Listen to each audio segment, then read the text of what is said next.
The UK housing market hasn't crashed. It hasn't boomed. It has done something far more terrifying. It has died in its sleep. This isn't a slowdown, it's a terrifying, complete paralysis driven by a collective panic. Transactions that should be sailing through are stalling.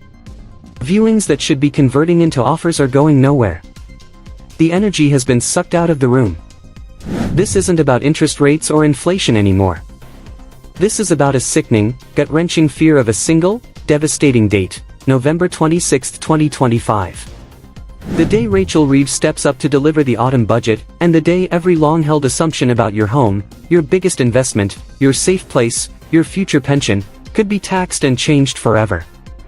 If you are a buyer, seller, or tenant right now, you are living through history. And the next few weeks could determine whether you win or lose thousands.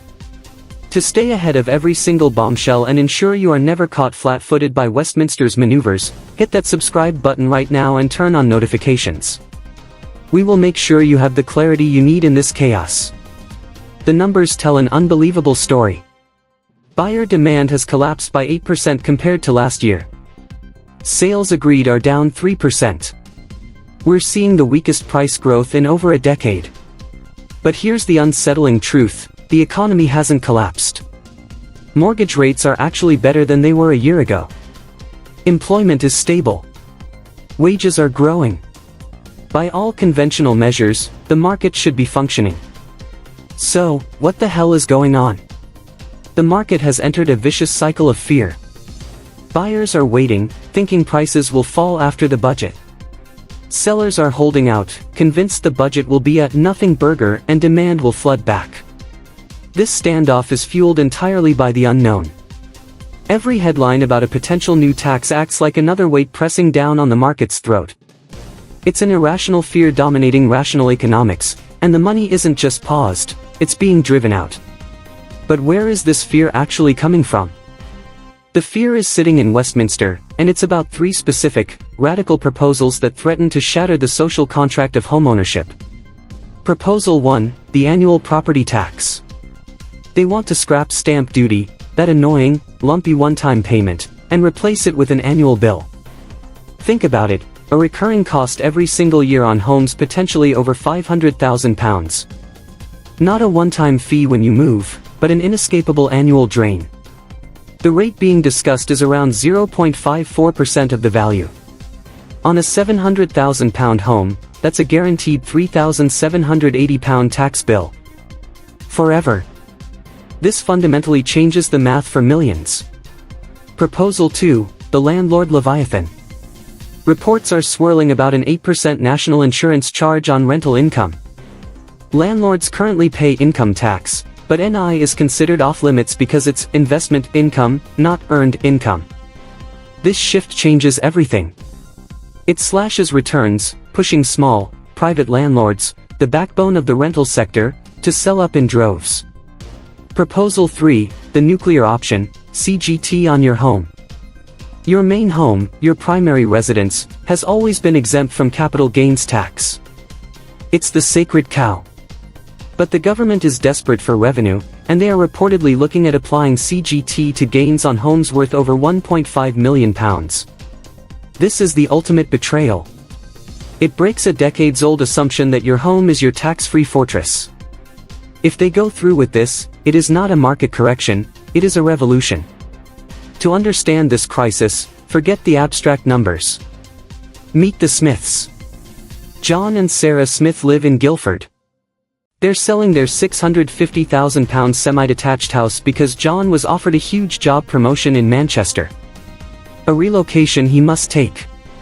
They listed their house in August. In a normal market, they'd have sold by October. But the fear hit. They accepted an offer, but the buyer's solicitor has been dragging their feet, openly stating they are waiting for the budget.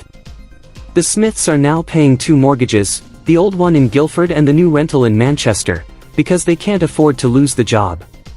Every week they wait is another £1,500 of their savings incinerated on bridging finance and double payments. Meanwhile, their buyer is terrified of the rumored annual property tax. Why would they finalize the purchase now, knowing next month they might inherit a huge, recurring tax bill? This abstract political fear has turned into real-life, agonizing financial pain for the Smiths. This is the gut-wrenching reality of a frozen market. It doesn't just stop, it actively punishes those who need to move. It's not just a statistic, it's a family's life savings dissolving because of a rumor. The fear is highly contagious, but it is not hitting every region equally. This is creating a geographical betrayal where one part of the UK is thriving while another is paralyzed. The freeze is worst in London and the southeast. Why? Because the rumored tax thresholds, the £500,000 for the annual tax, the £1.5 million for CGT, are commonplace here. A £500,000 property in Surrey is a standard 3-bedroom family home. Buyers here feel like they are being targeted. Compare that to the north. The northeast is actually seeing price growth of over 9%. Yorkshire is up nearly 4%. Why? Because a rumored threshold at £500,000 is irrelevant to someone buying a great family home in Newcastle for £250,000. They are largely shielded. Investment money, no longer willing to face the political risk in the south, is quietly flowing north, propping up prices there. We are watching a deliberate, painful rebalancing of the UK economy driven not by grand government strategy, but by a handful of terrifying tax rumors. The dividing line isn't economics anymore, it's political risk. The national insurance proposal on rental income sounds complicated, but the result is terrifyingly simple for tenants. Let's do the arithmetic of the small-time landlord. Say they clear £6,000 profit a year after mortgage costs. If they're a higher-rate taxpayer, they pay 40% income tax, leaving £3,600. Now, add an 8% NI charge on the total rental income of £24,000. That's another £1,920 wiped out. Their £3,600 profit just became £1,680. More than half their cash profit vanished overnight. The small-time landlord, the accidental investor, the person with 1 or 2 properties, is now looking at that return and thinking, it's not worth the hassle of tenants, broken boilers, and endless regulation. They exit. They sell. And when they sell, the property often goes to an owner-occupier.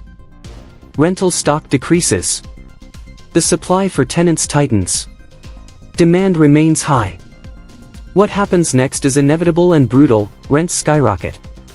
The government aims to tax the wealthy, but the cost is paid by the most vulnerable tenants in the form of unforgiving rent increases.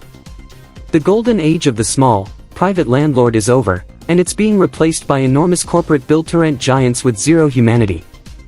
If you feel bad for the sellers, spare a thought for the first-time buyers.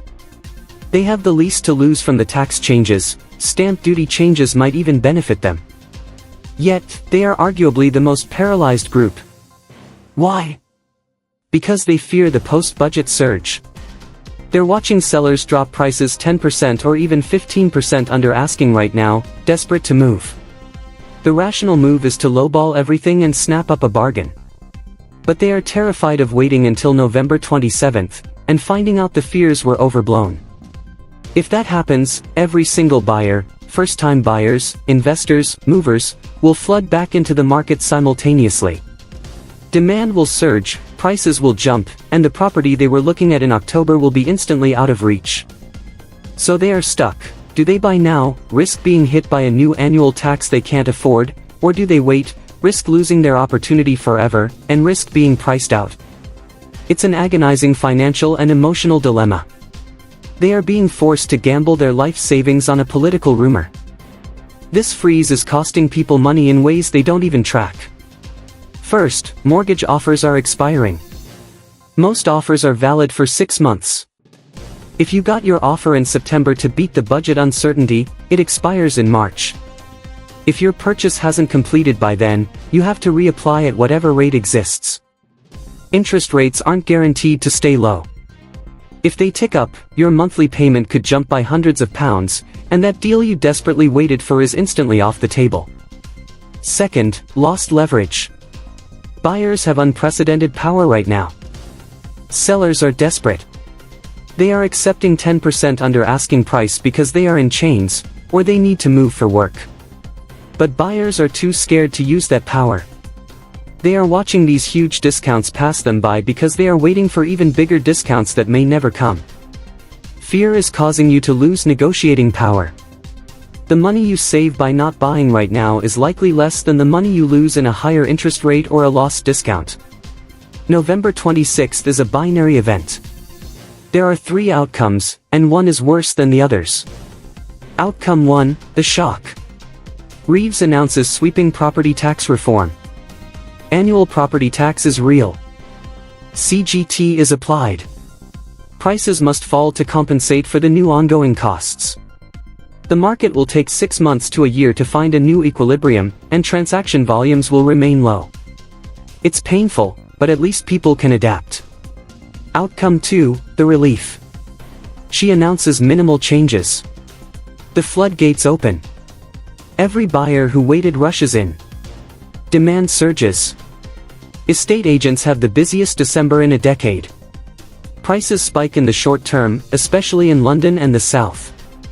Outcome 3, the purgatory. She announces consultations and reviews. She kicks the can down the road. This might be the worst outcome. The uncertainty is extended. The freeze continues indefinitely, into the spring market, perhaps even into next autumn. Paralysis breeds more paralysis. Regardless of what happens, this is a great reset moment. For generations, the deal was simple: buy a home, pay stamp duty once, pay council tax annually, and your home appreciates tax-free. If that framework changes, millions of people will have to rethink their entire relationship with property. Is it still the safest investment? Is it still worth stretching yourself financially? The assumption that your home is your tax-free savings account could be challenged forever. This is history in real time. A market worth trillions, frozen solid, waiting for a single decision that could change everything. So, here's what you need to know right now. If you're a buyer, you have more leverage than you've had in a decade, but fear is stopping you from using it. If you're selling, you're fighting against a tide of uncertainty that has nothing to do with your property. And if you're a landlord, the rules you've played by for years are about to change forever. Tell me in the comments below, what is your price cap? If the budget introduces an annual property tax, what is the maximum value you would be willing to pay before the tax makes the deal not worth it? Let's figure out where the new lines are being drawn.